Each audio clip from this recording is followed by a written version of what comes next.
Hello and happy Wednesday, everyone. Welcome to the American Family Insurance DreamBank, where we believe in the transformative power of dreams. I'm Hannah, Dream Curator here at DreamBank, and on behalf of our team, we are so thrilled to have you with us today. For those of you who have attended our virtual or in-person events in the past, we welcome you back. And for those of you who are joining us for the first time, I'd love to take a quick moment to introduce you to DreamBank. So here at American Family Insurance, we believe that communities are stronger and the future is brighter when people are actively pursuing their dreams. So that's why we created DreamBank, an inspirational community destination and digital experience dedicated to dreamers everywhere. From our daily event series to our immersive signature programs, our hope is that there's something for every dreamer. Our offerings are designed to help you celebrate your dream journey, overcome obstacles, and stay motivated.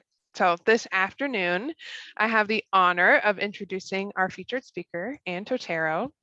Anne has been a therapist and clinical educator for over a decade with experience in academia, private practice, and consultant work. Her specialties in practice are inner critics, perfectionism, and helping other healers.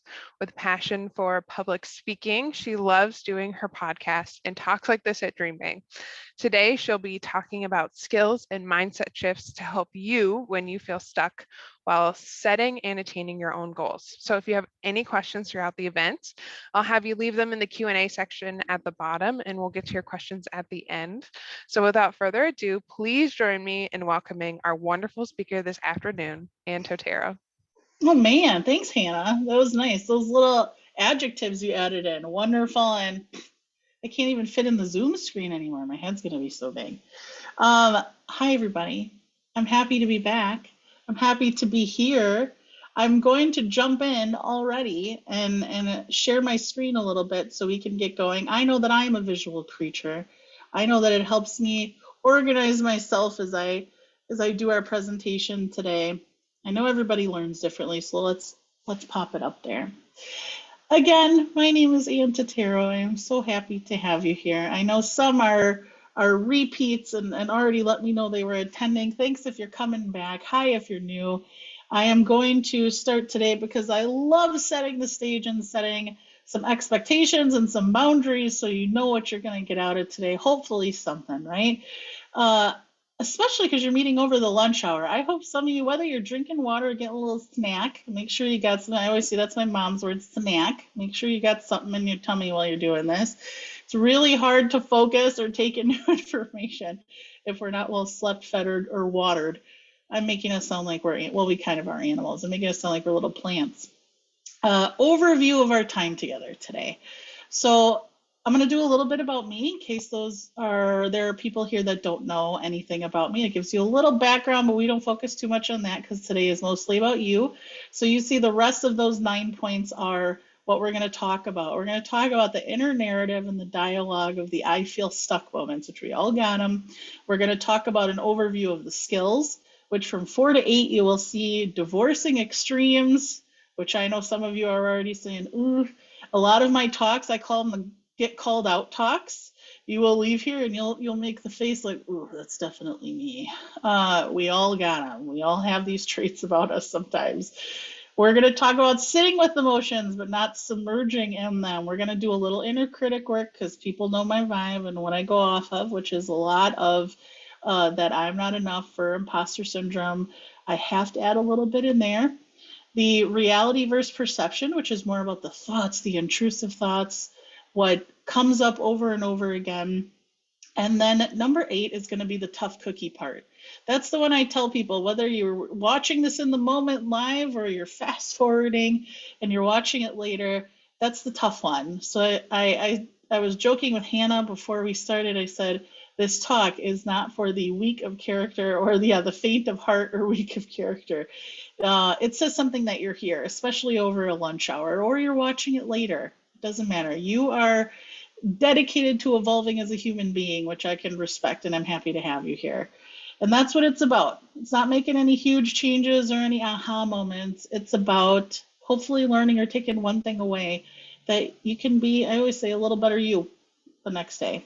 And then we're going to do some wrap up and questions, which Hannah's going to be keeping track of on the right. I'll do my best checking out the chat when I ask certain questions or when things come up. So we'll work through it together. So to give you a little bit of background, again, I'm Ann Totero. I have lots of different hats and roles. And as I said previously, I don't want to spend too much time on it, but it's nice to know who you're talking to, who's the face and what the background is. So one of the hats is my psychotherapist hat. So about 10 years, 10 to 12 years I've been doing therapy. And I say 10 to 12 because I graduated, but I've been doing psychology and I've been doing peer support since I was 16. But as far as a formal psychotherapist, it has been about a decade. I work full-time at UW Health, and I am actually a faculty member as well at Edgewood College's Master in Marriage and Family Therapy program.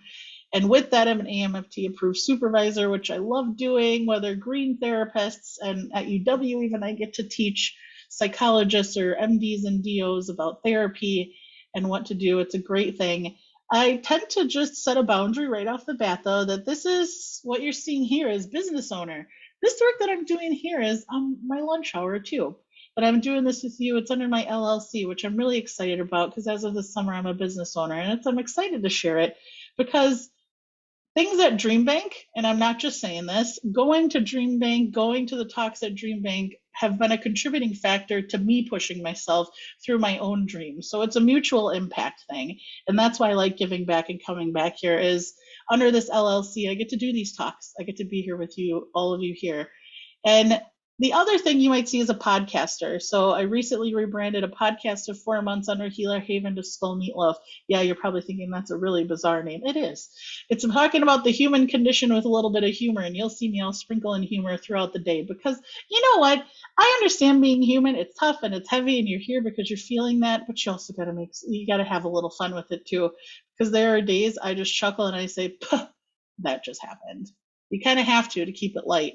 So finding balance, we're going to talk about. Beyond all those things, people love hearing about my background, but really on the everyday basis, I always say I leave my work at work. I have all those other roles you see underneath there. I'm a friend, I'm a writer, I love writing, I love poetry, I love being a daughter and a partner and a dog mom and a sister and an aunt and a huge nerd, which we can go into at another time.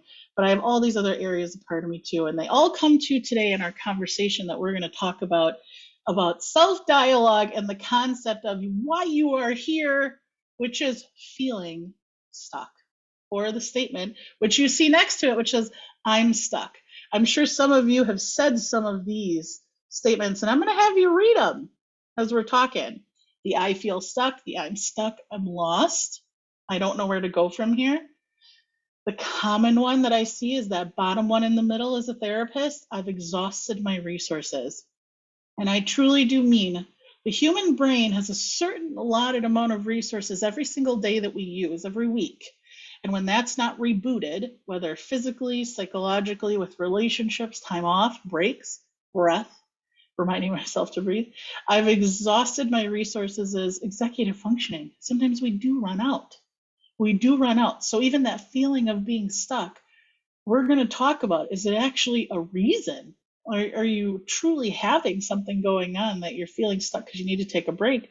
Or is it more inner dialogue and mindset? We're going to talk about that.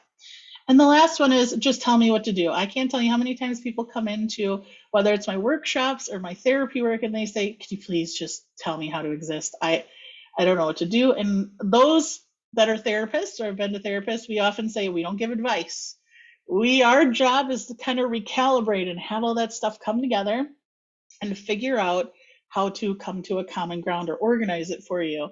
But you'll hear me say a lot, you have everything you need inside of you.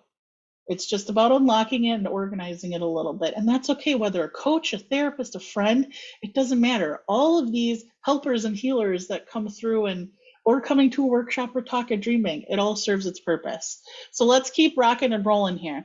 I want to talk a little bit about this inner narrative, this dialogue that happens, okay? Now the inner dialogue and that narrative, those statements that you make, what ends up happening is a human brain. This is now, I'll give you a little bit of science on it. Every time we say a sentence, our brain is processing it. And the more we repeat that sentence, eventually, think about it, it's like writing a book. It's the exact same thing. You start with a word, you start with a letter, a word, and eventually a phrase, and you have a repeating pattern. Eventually, let's talk about you're making a character in a book. You're writing it. And eventually, what makes a really good book, what makes a good, interesting book is character development, right? You have this character that they start one way and they evolve and they change over time. And the people that everybody falls in love with in books and stories and movies are the ones with the highest character development, right? And as you move along that, it's the exact same way as a human being. You take in information and relationships and things that happen. You take what people say to you, which is we're going to talk about in a second. You take everything around you, including your own inner dialogue, and you create this narrative of what your life is. And I want to talk a little bit today because we are going to talk about external and internal locus of control, which we'll get to. And that's things outside of us impacting us and things inside. And you'll hear me say that a lot. Whether people that are viewing have had me in clinical settings or know me within clinical settings, or you don't, you know me personally, professionally, or not at all, you'll know that I talk about balance a lot because you got to have a little bit of everything in order to evolve and to self-improve. So here's the big thing about narrative. When we're talking about I feel stuck or this narrative of what's happening, that I'm not enough, that imposter syndrome, some of those things that come up with probably why you're here, is this narrative happens over time. It's not something that happens just from one situation. So yet we want to resolve it overnight. And I'm first going to tell you that's okay that you're uncomfortable with it. I would expect you would be uncomfortable feeling stuck, feeling like you're not moving, and whether it's a feeling or a reality, it doesn't, that doesn't make a difference. I say all feelings are valid, not all thoughts are rational. You'll hear therapists say that. But regardless, feelings get a place at the table. So even if you feel stuck, it could be very powerful.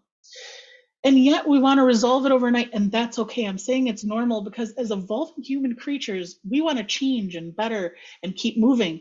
Our job is to evolve and become more meta and to grow and get bigger and become more intelligent or to do something different. So that feeling of being uneasy or feeling unstuck, and it's difficult to break it right now, that's just being a human.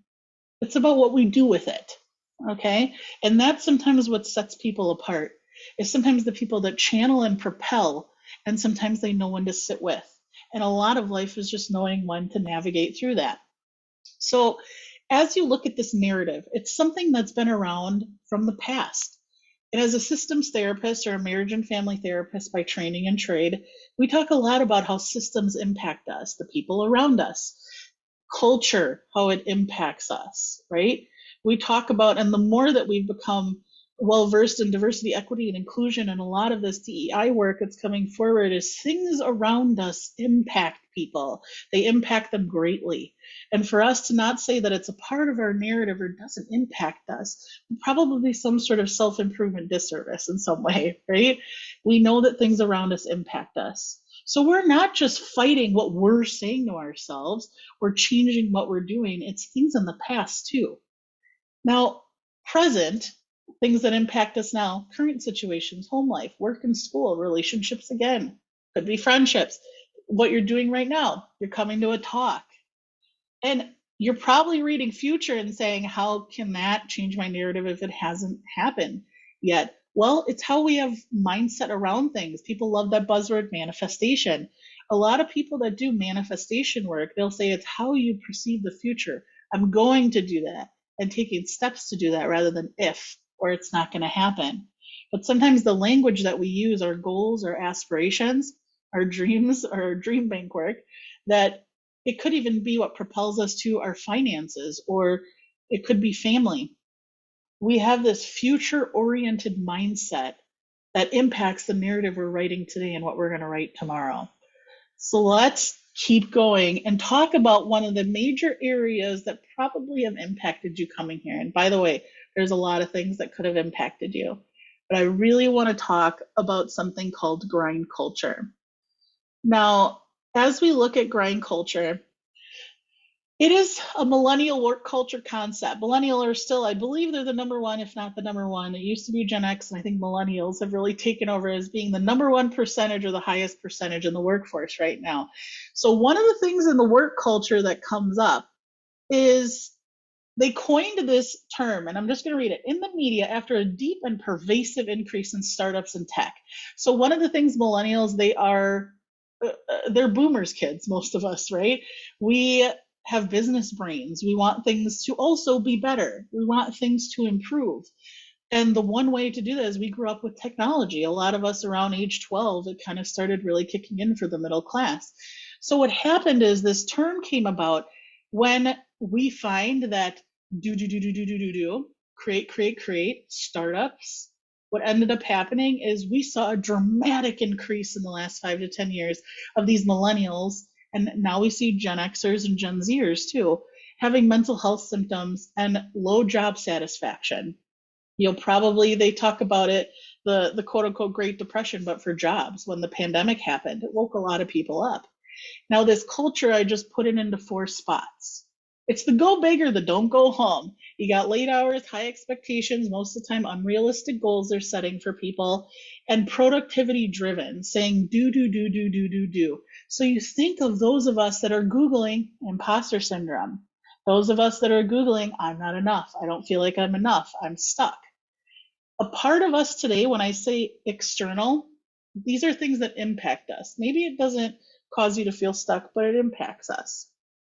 Now, the other component of this is the go big or the go home.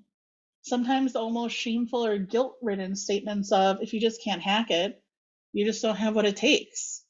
So it sometimes creates that inner culture of, well, I'm not going to make it, so why should I try? Or they've been in it for 10 years and they realize they're not making it as far as they expected to. So sometimes people feel stuck that way. The third one, which I talk a lot with my patients and clients about, and with my friends, is this new grind culture of exceeds expectations is the new meets. That we have set the bar so high, people are more intelligent than ever. They have high emotional intelligence, or EQ and IQ is what I call it. They are at their peak. A lot of these Gen Z, Gen X, and millennials, they are at a point where they are, even I would say, and my clients that come in that are in that baby boomer generation, they're working on their self-improvement and evolution too. But what we've done is the bar is so high that now the exceed is the new meets. Here's an example. My teenagers that I see in Madison and the surrounding area, they come in and they will come in with high distress when they specifically don't get higher than a 32 on their ACT. The highest is 36. The average to the ACT is 19 to 22. 19 to 22. It has been that way for a long time. Yes, there are constraints within the ACT, but what we find is that exceeds is the new meets, is now all of a sudden they're not feeling like enough because they're like, I'm not at a 32. Well, yeah, because the average, the huge chunk in a bell curve is that that's where you're supposed to be. It doesn't mean you can't reach or study or attain more, or that you should be okay with, a certain, but here's the thing. It creates unrealistic expectations, and setting that bar means that there's no break or resolve. And sometimes it even breeds unhealthy competition, which can be extremely, extremely difficult for people. As we move to this fourth thing is they really put it on you. One of the hardest things is they put a lot of shame and guilt and mental health. It could be a boss, it could be somebody in your life, but they kind of say that this is all on you, that it's nothing that's on them. Grind culture is just a thing. You can hack it or you don't. But what it does is this has to be something where all of us are involved, that we keep track of how culture impacts us and what we can do. Now, a lot of what today, you're going to say, well, it seems a little hypocritical because we're talking about what I could do today. What I know is half of this is about education of what you don't have control over and how to manage the emotions around that, right? That there are things that are outside of our control, like grind culture is something that is there. But you can combat it, you can better yourself, and you can get unstuck when you realize that that mindset is happening. And that's the other 50% is what we can do with it. So that's what we're going to talk about today. You can see the DreamBank's beautiful picture. They always make the coolest pictures. And I don't know who picks out the colors, but A++. 5 skills to help you feel unstuck. That's what we're going to talk about today. And let's jump in because I am not a fan of wasting people's time. Something I love about this talk. It's 45 minutes with 15 minutes of questions, and we really just jump right in. Let's talk about skill number 1, my friends. Skill number 1, divorcing the extremes. Now, when I say that is this is what often keeps people stuck is they oscillate between things that are either good or they're bad. You'll see that first line, it says thinking traps, the all or nothing mindset. Now, the all or nothing mindset is something that the brain does to protect itself. Thinking traps are common. Basically, thinking traps are little shortcuts, and you hear it a lot in cognitive behavioral therapy if anybody's been or done CBT work. These are cognitive shortcuts that your brain has done so that you feel less pain. If you think about every time, let's use an example. When you are walking and you are in a new area, you are hiking, okay, and there's these man-made walked areas. It's not something that's been created, but it's walked on enough that it created a little path. That's kind of how our mind works. What happens is when we are growing up and developing, let's say that you have a little social anxiety or you're nervous as a kid, natural. Some kids it's mental health, some kids it's natural. But when they're walking and they're seeing a whole bunch of kids, they're like, oh gosh, I'm nervous. Now, a parent doing what's right, they're kind of saying, hey, if you're nervous, just also go play by yourself or go try. They're doing their best trying to get a brain to develop, but they're like, well, just go play by yourself then. That's okay. Right? Which is building independence. That's good too. Both are good skills. Yet, what if that kid keeps doing that and saying, like, well, I always need to do that, or I always need to take that shortcut, or when I'm nervous, I need to go here? Eventually what it develops is they just go play by themselves and become super independent, and then they have difficulty socializing later. Now, that's not saying that a parent did something wrong or a kid did something wrong.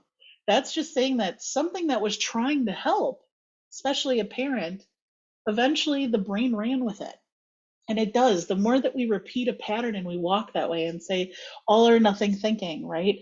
That think of in a relationship, those of you in partnerships, when they say you're always like this, you never do this, it sets off in our brain immediately to just shut down. And that's what the brain does, because it's saying, well, if there's no way out of it, why should I try? Right? If that's how you feel, why should I try? And eventually it becomes a vicious cycle. So you see on there, I say, sorry, Yoda, and that the do or do not, there is no try. The first part about the feeling unstuck is recognizing that it's not do or do not. Okay, that might drive about a 5 to 10% type of personality person. And that's not a bad thing. That's recovering perfectionists like me. You do or do not. There is no try.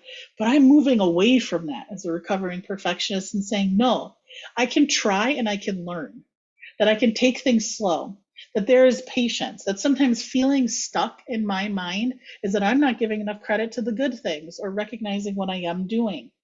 It's just that I'm doing it or I'm not, and I'm stuck if I'm not doing it. So let's move on to the wise mind approach, because that's going to be a hot one too. The wise mind approach comes from the sister of CBT, which is DBT, or dialectical behavior therapy. Don't worry, no quiz at the end. You don't need to worry about that.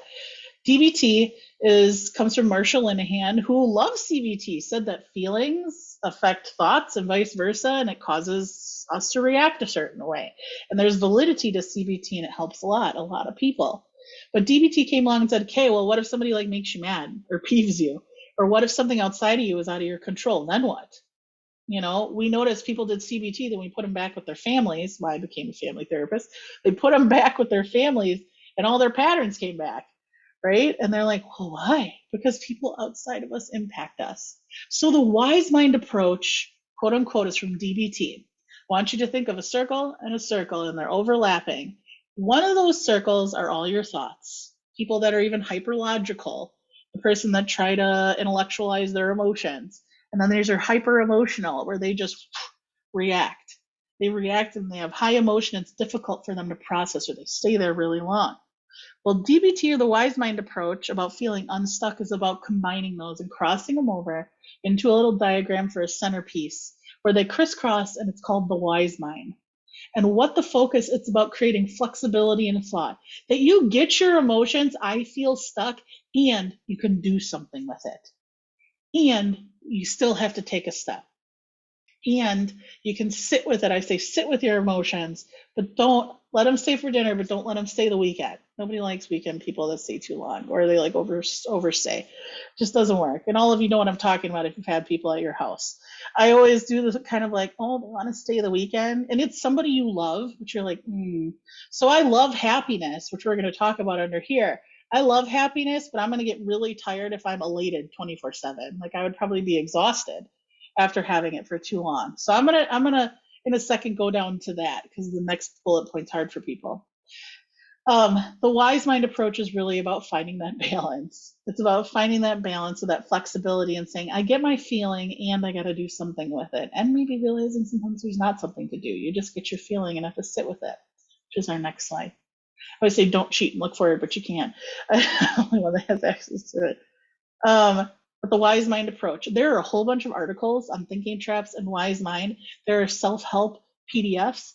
There are YouTubes. So this is just an intro. If you liked anything about this, go look it up. You have every right. I'm a huge fan that self-development is also, whenever you leave here, is taking the information that you ran with and looking into it.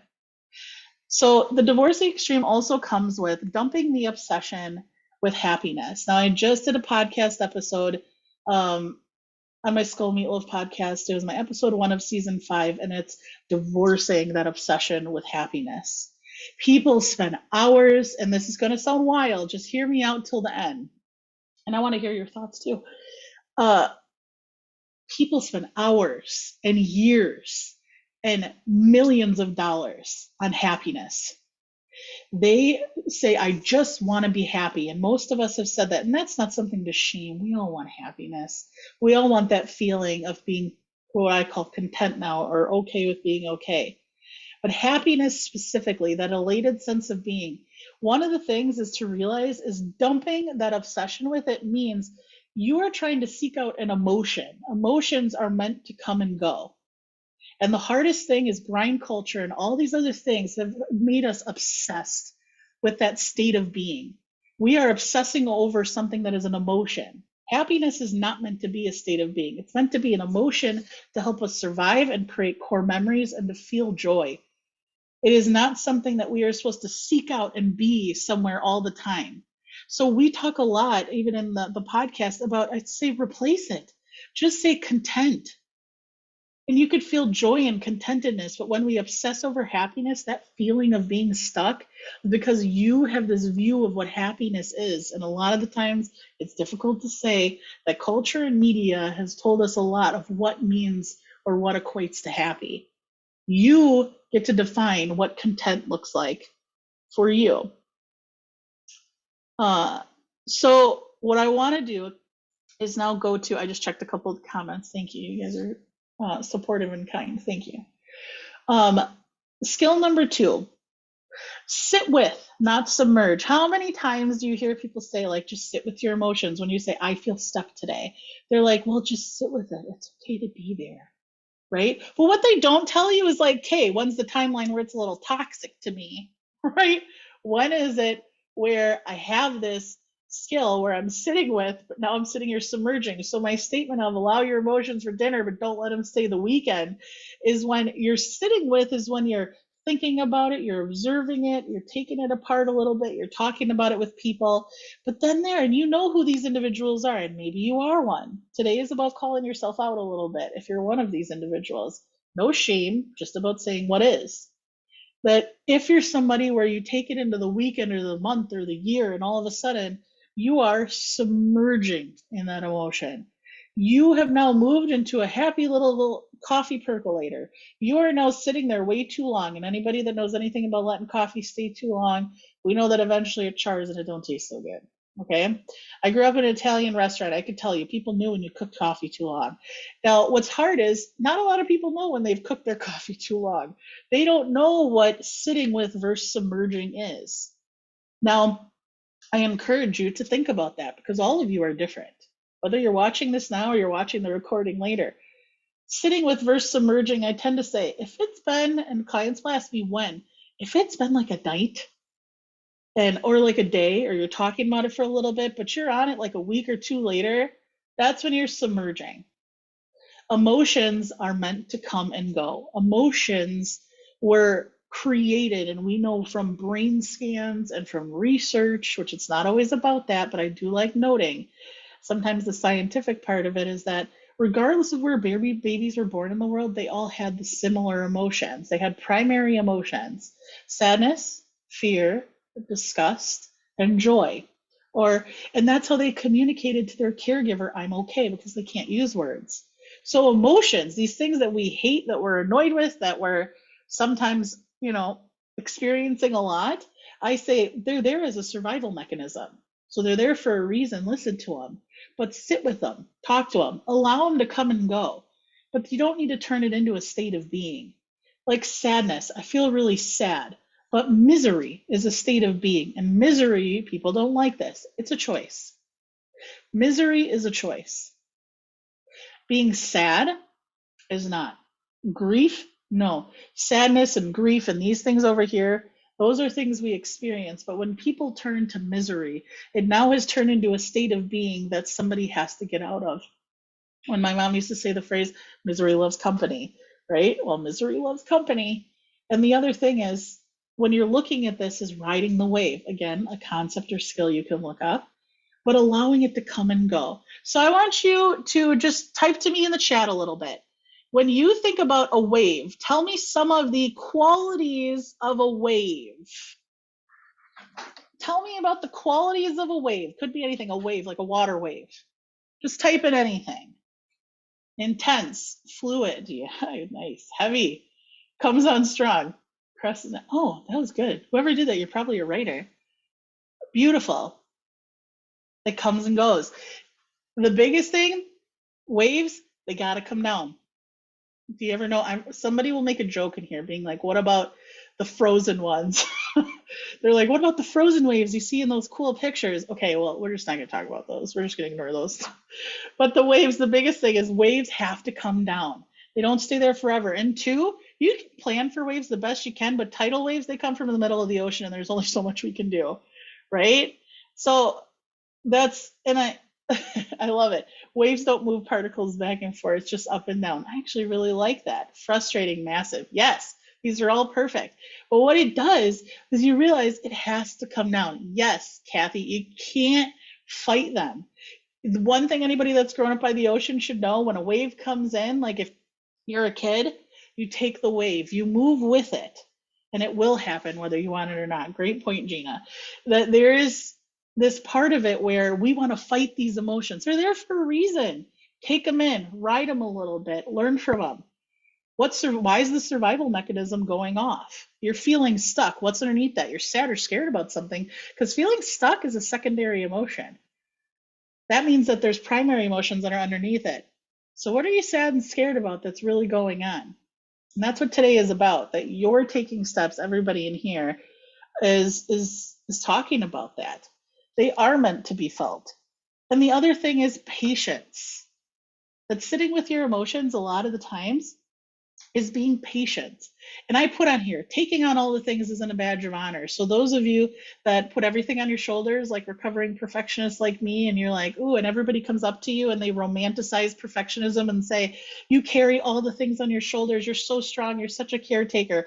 And those of us that are strong and tired, we're like, thanks. And inside we're like, oh my God, that means that this is going to be like what they're expecting out of me all the time. That's when we get into masking, which is a whole nother talk. But the thing is taking on all the things is not a badge of honor anymore. And we have to get rid of that. Let's move on. Pardon me. Let's move on to skill number 3. Inner critic revamp. So when I say taking on all the things, now I'm not going to go deeply into this. I just try to encourage, because it is a DreamBank talk I did last year about making the inner critic your friend. But I want to give you a few key points. Inner critic revamped. Inner critics, we have one personality, and we have parts within that personality. That's what internal family systems, it's a type of therapy. They say we have one personality, but based on our experiences, we have all these different parts. I'm an athlete, I'm a caretaker, I'm a this, right? I'm a therapist, I'm a sister, whatever it may be, but we have these parts. Now, one of those parts is when we were in extreme distress as a child. Extreme distress, sometimes trauma. IFS is used in inner critic work is for extreme trauma too. What it does is it created this inner critic inside of us to help us. I'm going to use perfectionism as an example. Let's say I have 2 working parents and they work a lot, and I don't want to stress them out because they work really hard. I love them. There's not necessarily trauma, but I'm realizing how hard they're working. So what I do is I not only learn learning theory from that, and I start working and I get a lot of that same culture, but I work hard and I do well and I want things to be perfect so I don't bother them. It's not that they are abusive in any way, it's that I respect how hard they were working. So now I've developed perfectionism to say, well, I don't want you to have to worry about anything. But what a perfectionist doesn't know as a kid, because your brain's still developing, it runs with it.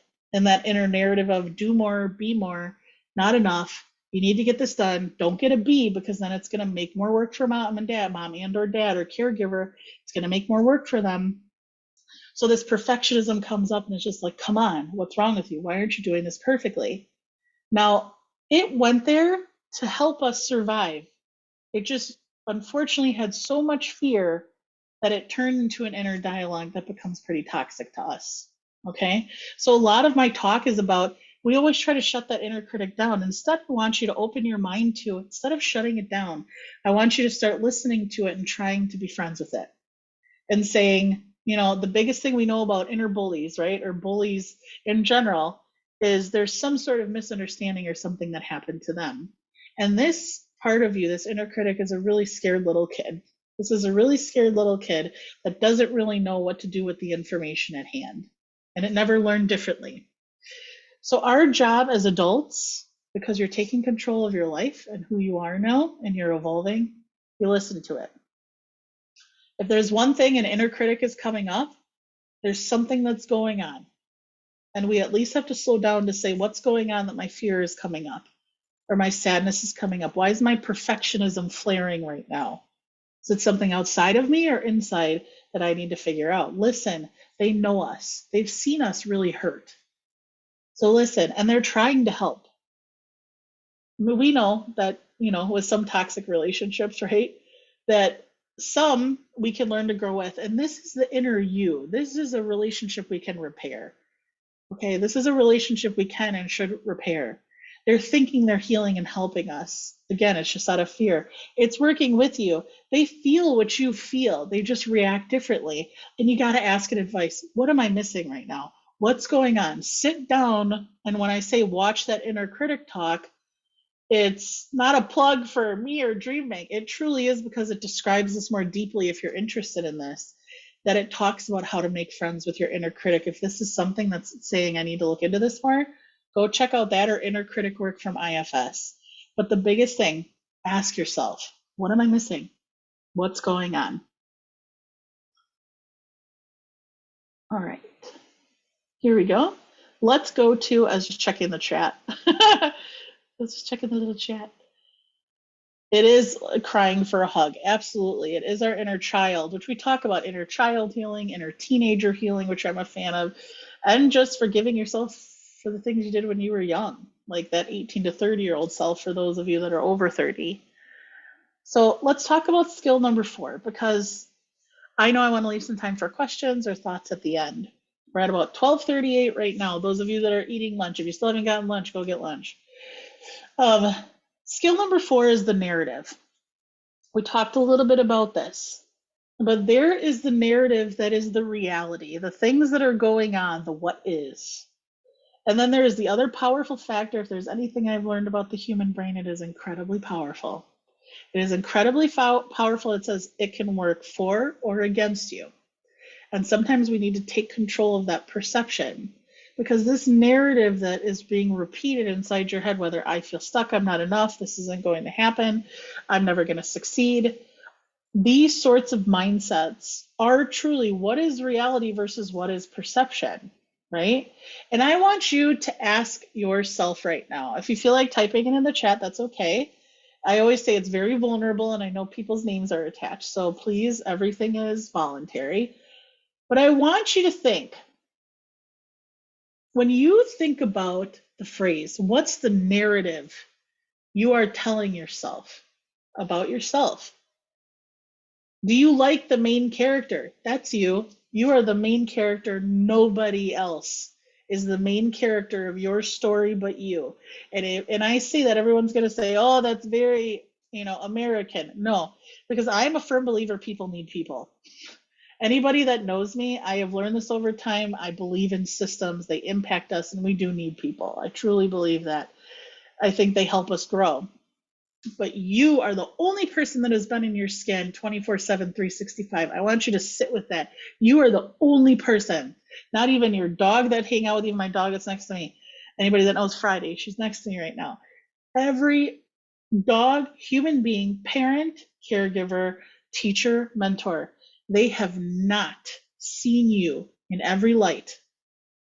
You are the only person that truly knows yourself. So if you have anybody, even like a therapist or a life coach that comes in and says like, I'm going to fix this for you. I'm going to do this. No. It doesn't work that way. You run the other way if they say that, or get your money back, because that is not what it's about.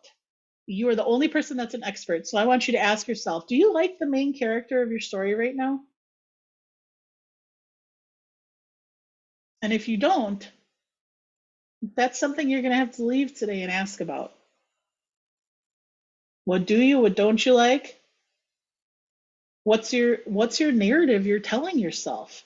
What words are you repeating, and what narrative is today and for the future? What's coming up? Or around you, if you have like a relationship that you're feeling stuck in, even, or you're feeling stuck in a job, what narrative are they telling you about you? How are the main, or I would say the side characters, how are they impacting the main character? And you have to ask yourself those questions. It's really, really hard. And I want to read some comments. There's the thing. So she keeps doing things over and over again. Fear, feeling disconnected from myself. I love it. I'm my own worst critic. And you can see we're having a theme here. We're all here for a reason. And I say, I'm working alongside you. Any therapist or coach tells you that they got their whole lives figured out. Again, you run the other way again, because we are working alongside you. I have never said that I am an expert of anybody's life or about life in general. And I tell people openly, I have no shame. I am 34 years old. I am still learning. I am still learning just alongside you.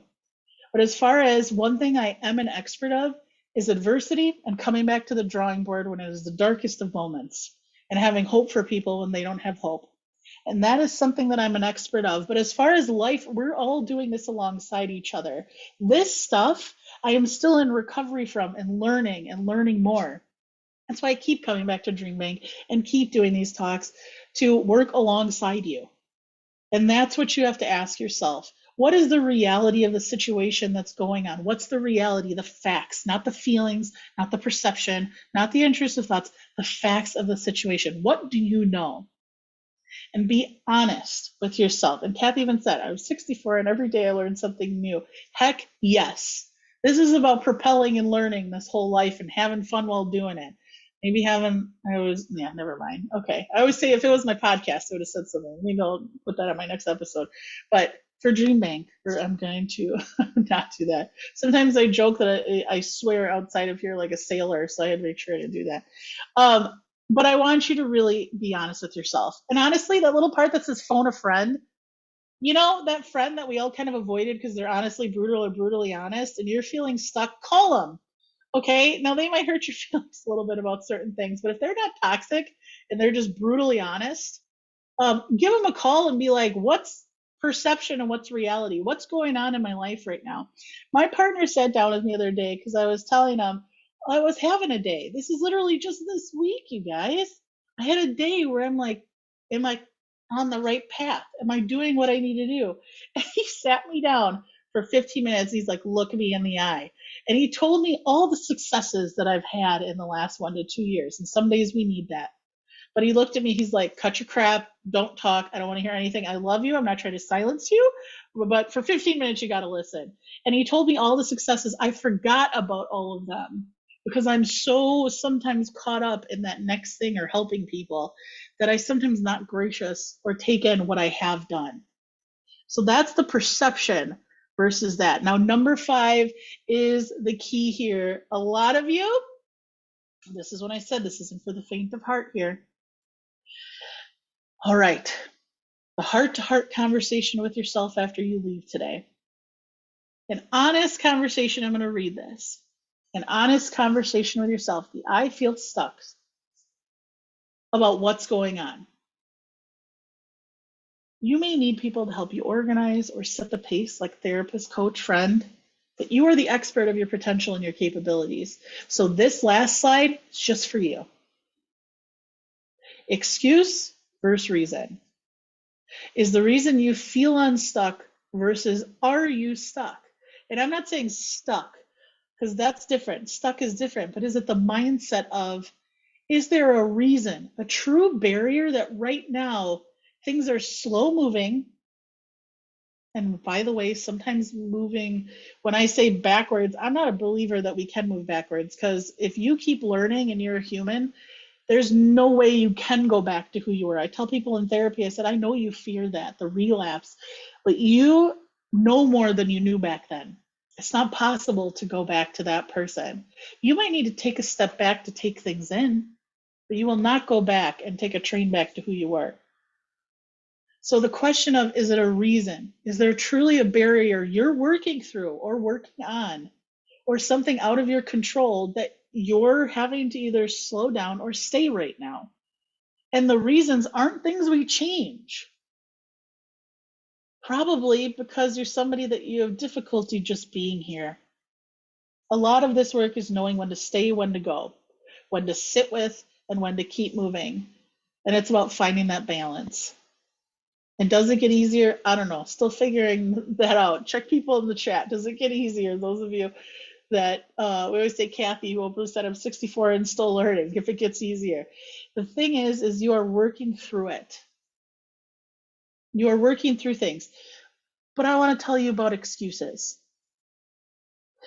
This is where the heart to heart comes in. And I can't tell you what's an excuse or a reason. Only you can. Nobody else can, actually.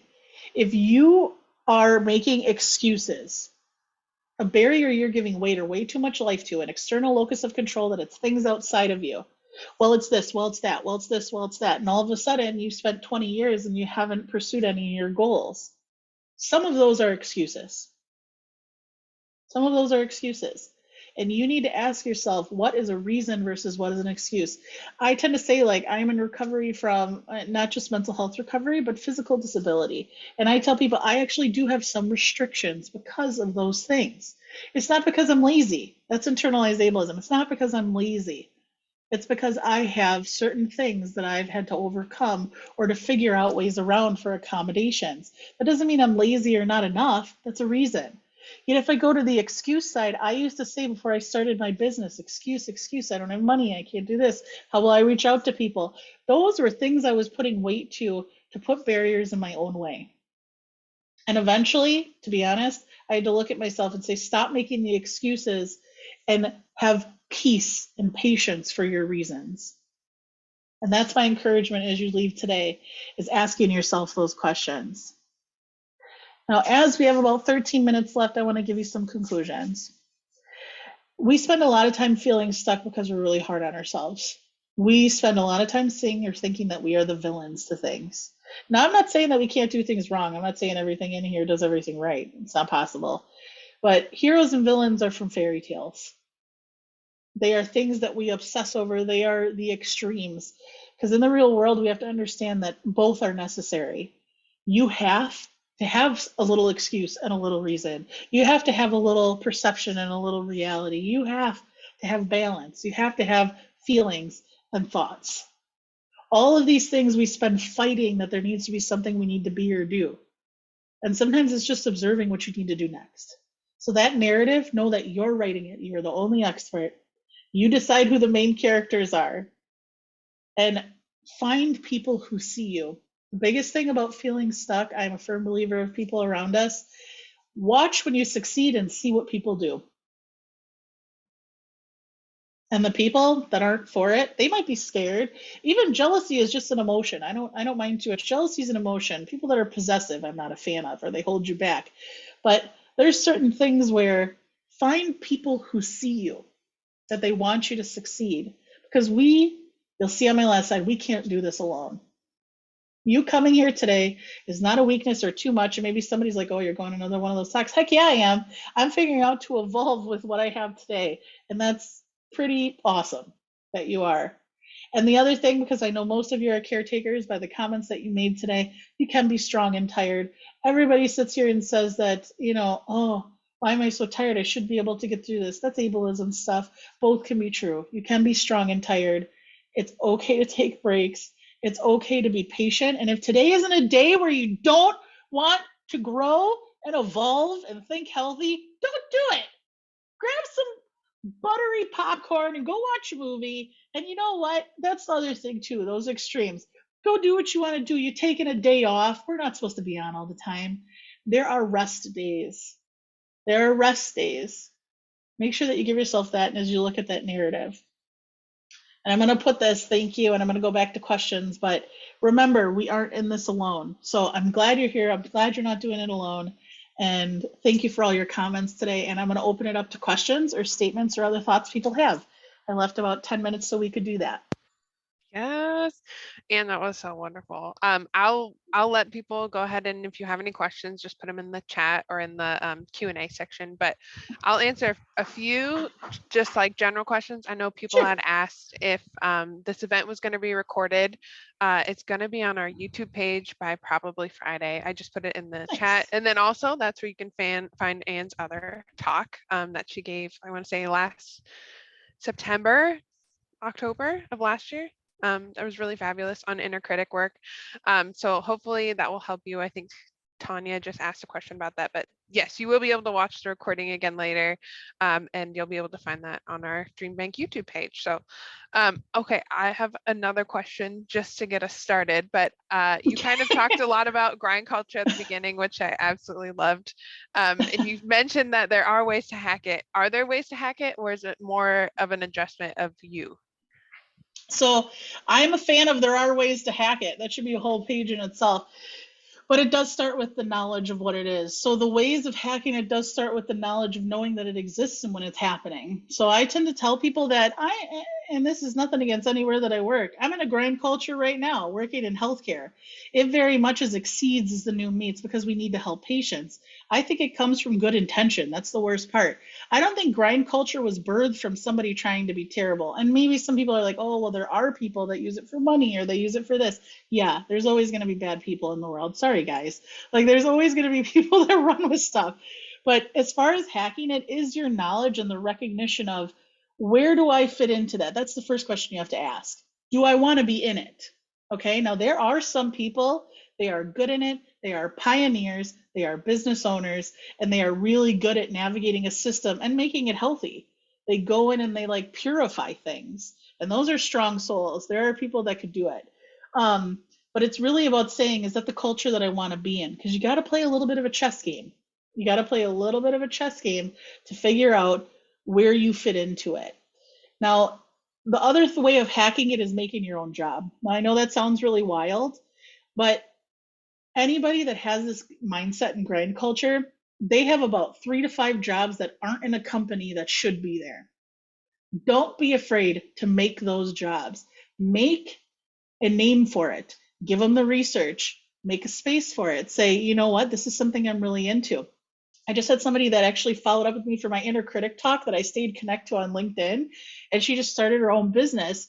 And she said, it was from this talk that you brought up inner critic. And what I realized is we had no support for employees when they were having a hard time. So I started a peer program, and now she literally is a peer specialist in her organization and started this LLC. It's like a consultant position that she started. So she's not only just her own boss, but still works for her company technically.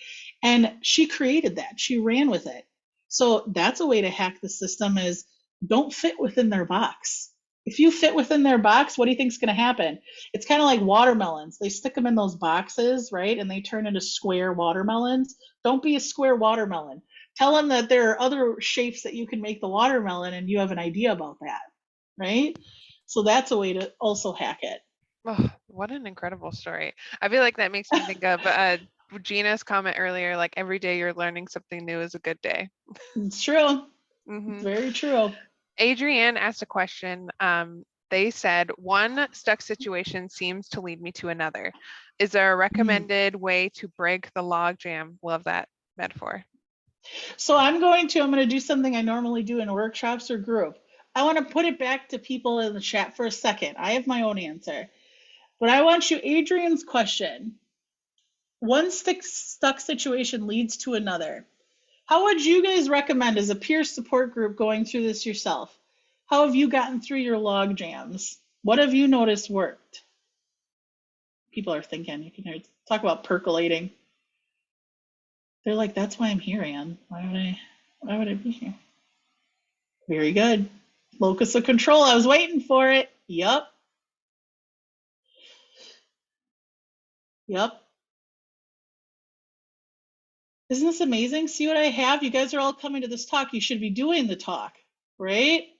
So those of you that are wondering if you should be doing workshops or talks, reach out to DreamBank. Sell yourself a little, right? No, I'm just kidding. Take a pause and a break. There are 3 things. And when I tell people, making a list, by the way, whoever put that, I think it popped up. Making a list. Like take a shower. That's mine. I'm just like, did I shower? Holy no. That does happen because I work from home.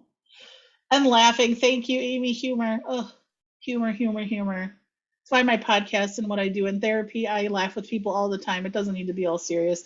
But really, it's focusing on the next step. If you picture a whole bunch of steps, the log jam of being stuck, you probably are focusing on all of them.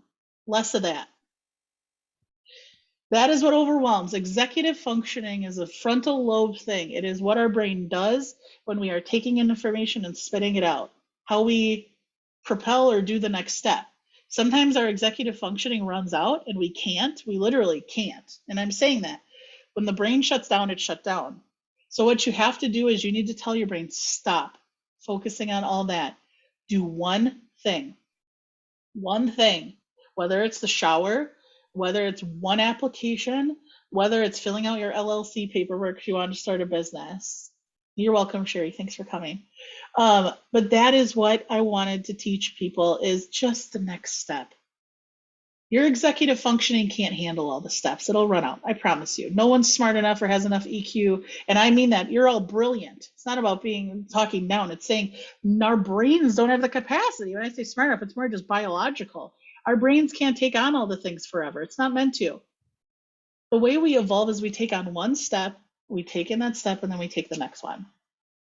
Best ideas when I was showering. I tell myself it's when I'm in the bathroom all the time. Like I'm just at any capacity. I'm like, where did that come from? It's like a little think tank in there. It is. Dance in the kitchen. Okay, I think we have time for one more question. And I wanted to say shout out to Tracy. She said this was her first DreamBank talk she ever attended. So just want to say thank you for joining in. But Anne, I wanted to say a huge thank you for sharing your time and your insights with all of us. Here at DreamBank, we really believe in the power of dreams and celebrate that our community is made up of fellow fearless dreamers like yourself. So as we wrap up, we always like to ask our speakers, what is one piece of advice you have for someone who is pursuing a dream right now? It's a heavy hitter. I love that question. It's all about what I had like 10 come to my mind. What do I want to say?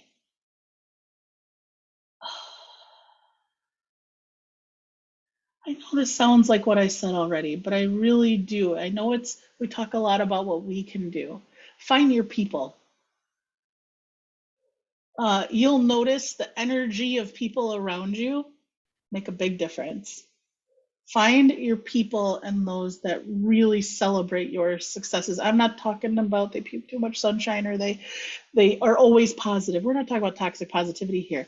They just are like, I believe in you, and they see you. Find those people because it's really hard to do this stuff alone. And then Is there a people bank? I'm sorry. I'm sorry to cut you off. That's great. The best. And is there any way people can get in touch with you afterwards or your podcast? I think there was a question about that. Do you want to share any ways people can get in contact with you or your website? Of course. So now, website and LLC. Thank goodness. Last year I didn't have one. Thanks. Woo! AnnCTotero.com. You can hit me up. You can hit me up on, I am new to Twitter, but I love it. Twitter, Instagram. And I always say all these talks are educational only. We're just either colleagues or in chat. So it's not formal. You can reach out to me in those spaces. So feel free to catch me on there. You can email me and I'd love to hear from all of you. Awesome. Thank you so much, Anne. We really, really appreciate you taking time out of your schedule and your day job to come do your other job and Lunch be with us. hour. Woo. Woohoo! To everyone who tuned in, we just want to say a huge thank you for joining us. And we really look forward to continuing to learn, grow, and dream together. You can learn more about our upcoming DreamBank events and content designed with your dreams in mind at amfam.com/dreambank and by connecting with us on our social channels. But on behalf of American Family Insurance and DreamBank, we look forward to hosting you again soon. I hope you all have a fantastic Wednesday. Maybe take some learnings, a little extra fun, and thank you so much for being with us. Yeah, thank you all. Bye. Bye, everyone. Thank you.